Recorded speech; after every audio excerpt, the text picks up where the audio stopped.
सरकार में ऐसी कौन सी चाबी है जिसको वो किसी और को देना नहीं चाहते? वहां से बैठे बैठे ढकोसला कर रहे हैं, नौटंकी कर रहे हैं कि दिल्ली की जनता को पानी अच्छे से दे देना आतिशी। दिल्ली की जनता भी उनको सहानुभूति नहीं देने वाली है और दिल्ली की जनता ये सब देख रही, इनकी नौटंकी देख रही, इनका ड्रामा देख रही है। किस तरह ये सत्ता के लिए गिरे हुए लोग हैं, सत्ता से चिपके रहना चाहते हैं। दिल्ली के मुख्यमंत्री अरविंद केजरीवाल के इस्तीफे की मांग को लेकर भारतीय जनता पार्टी सड़क पर उतर चुकी है। तस्वीर आपके सामने है। मैं अपने कैमरामैन दिलीप से कहूंगा, दिलीप जरा तस्वीर दिखाइए। आपको जहां तक आपको नजर आ रहा होगा तस्वीर के माध्यम से, देखिए सैकड़ों की संख्या में भारतीय जनता पार्टी के कार्यकर्ता मुड़े और देखिए यहाँ आईटीओ से और दिल्ली सचिवालय की ओर कूच कर रहे हैं और घेराव करने की कोशिश करेंगे। और इस पूरे विषय पर हमारे साथ बात करने के लिए मौजूद हैं और बीजेपी प्रत्याशी हर्ष मल्होत्रा। सर, देखिए जिस तरीके से पूरा एक तरफ आम आदमी पार्टी प्रोटेस्ट कर रही है, पीएम आवास घेरने की कोशिश की, दूसरे भारतीय जनता पार्टी क्या कहेंगे? केजरीवाल ने अपनी नैतिकता की सारी हदें पार कर दी है। जेल में जाने के बाद भी इस्तीफा देने को तैयार नहीं है। उनकी हठधर्मिता ये है कि वो चाहते हैं कि वो जेल से सरकार चलाएं। ऐसा क्या है उनके पास सरकार में, ऐसी कौन सी चाबी है जिसको वो किसी और को देना नहीं चाहते?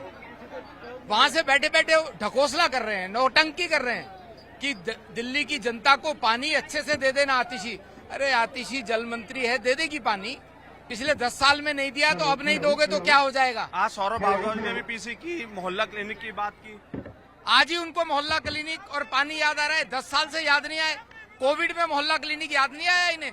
लाखों लोग मर रहे थे कोविड के अंदर, जानवर घूम रहे, कोविड के अंदर मोहल्ला क्लिनिकों में जानवर घूम रहे थे, कूड़ा पड़ा था। जिस समय सबसे ज्यादा जरूरत थी मोहल्ला क्लिनिकों की, उस समय ही वो बिल्कुल काम नहीं कर रहे थे। तो आज इनको मोहल्ला क्लिनिक याद आ गए। तो ये इनकी नौटंकी है, ढकोसला है। केजरीवाल साहब चाहते हैं, वो केंद्र सरकार को मजबूर करना चाहते हैं कि इनकी सरकार को गिरा दिया जाए, क्योंकि जेल से सरकार नहीं चल सकती। ये अपने किसी भी एमएलए को मुख्यमंत्री बना दें, किसी को भी मुख्यमंत्री बनाए, पर जेल से सरकार नहीं चल सकती। इन्हें इस्तीफा देना चाहिए। जी बिल्कुल, हर्ष मल्होत्रा कह रहे हैं कि इनको जेल से सरकार इस्तीफा देना चाहिए। हमारे साथ पूर्व प्रदेश अध्यक्ष आदेश गुप्ता भी हैं। सर, लगातार कोशिश की जाए, भारतीय जनता पार्टी मांग कर रही है, लेकिन केजरीवाल ने साफ कह दिया है कि मैं इस्तीफा नहीं दूंगा। देखिए, ये उनकी हठधर्मिता है और मैं समझता हूँ जो लोग नैतिकता की दुहाई देते थे वो आज कुर्सी से चिपके रहना चाहते हैं। और मैं एक बात कहूंगा, जो उनके मंत्री कह रहे हैं कि मुख्यमंत्री जी का संदेश आया है और आज उनके एक मंत्री कह रहे हैं कि दिल्ली के लोगों को दवाई नहीं मिल रही है और इसकी चिंता करना, तो मैं उनसे कहना चाहता हूँ, जिस केजरीवाल सरकार ने दिल्ली के लोगों को दवाई नहीं दी, गरीब लोगों को इलाज नहीं कराया, गरीब लोगों को समय पर आईसीयू और वेंटिलेटर नहीं मिले, तो दिल्ली की जनता भी उनको सहानुभूति नहीं देने वाली है। और दिल्ली की जनता ये सब देख रही, इनकी नौटंकी देख रही, इनका ड्रामा देख रही है। किस तरह ये सत्ता के लिए गिरे हुए लोग हैं, सत्ता से चिपके रहना चाहते हैं।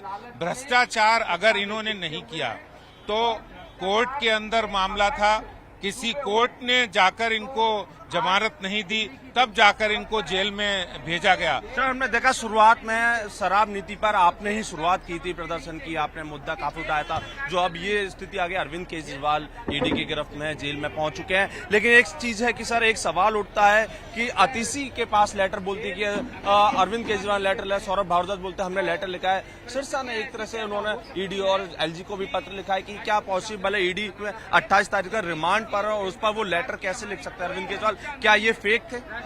देखिए, वो फर्जी बहुत सारे काम करते रहे, हमेशा फर्जी। आम आदमी पार्टी मतलब फर्जी पार्टी है और इनकी जो सोच है वो हमेशा ही फर्जी बने से शुरू होती है। और जो भी पत्र लिख रही है सिर्फ इनका एक सोची समझी साजिश है, रणनीति है लोगों को गुमराह करने की। आप ये सोचिए, वो पुलिस कस्टडी में है, वो जेल के अंदर है, जेल के मैनुअल कहते हैं कोई भी पत्र नहीं लिखा जा सकता है। इस तरह से वो दिल्ली की जनता को गुमराह गुमराह करके वो सरकार बनाए थे और अब उनका पर्दाफाश हो गया है। उनकी नकलीपन, उनकी फर्जीपन, उनकी बेईमानीपन का पर्दाफाश हो गया। सिर्फ एक शराब घोटाला नहीं है, दर्जनों घोटालों में उन्होंने हजारों करोड़ रुपए दिल्ली की जनता कि गाड़ी कमाई के पैसे को जल बोर्ड भी लूटा है। जल बोर्ड भी है, शिक्षा विभाग भी है। उन्होंने दिल्ली में नकली और दवाइयों के भी घोटाला किया है। बहुत सारे, कौन सा डिपार्टमेंट है, बस खरीद में घोटाला किया था, जल बोर्ड में घोटाला किया। इतने घोटाले किए, शायद उसकी गिनती करेंगे और उस पर बात करेंगे तो बहुत सारा समय जाएगा। मैं समझता हूं ये शराब घोटाला एक ऐसा है, आपने सही कहा। 30 मार्च 2021 को पहली प्रेस कॉन्फ्रेंस हमने की थी। 1 अप्रैल 2021 को जंतर मंतर पर मौन धरना दिया था और केजरीवाल से कहा था प्लीज दिल्ली वासियों के लिए आप इस शराब पॉलिसी को मत लागू करिए, ये दिल्ली के लिए घातक होगी और ये आम आदमी पार्टी को भी ले डूबने वाली होगी। और वही हो रहा है। दिल्ली की जनता भी इसमें त्राहिमाम कर रही है और आम आदमी पार्टी का भी नेस्त नाबूद हो जाएगी। देखिए, आदेश गुप्ता ने साफ तौर पर कहा है कि जिस तरीके से लेटर जारी किया, ये पूरी एक तरह से सोची साजी समझी है। कैमरामैन दिलीप अवस्थी के साथ अमित गौतम, टाइम्स नाना भारत, दिल्ली।